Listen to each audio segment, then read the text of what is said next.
বস্তি যাবলৈ টাইম আহিছে আৰু খ্ৰীষ্টমাছ বিহু হৈছে পকেট কালি আছে হইলে বি বস্তি যাবলৈ বেছি মন আছে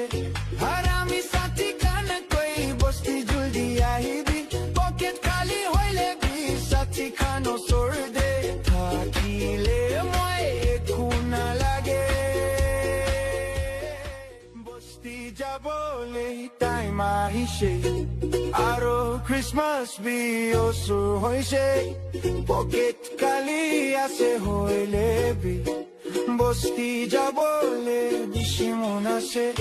আৰু আমি সাথী খানকৈ বস্তি জলদি আহিবি পকেট খালি হইলে বি সাথী খান ওচৰ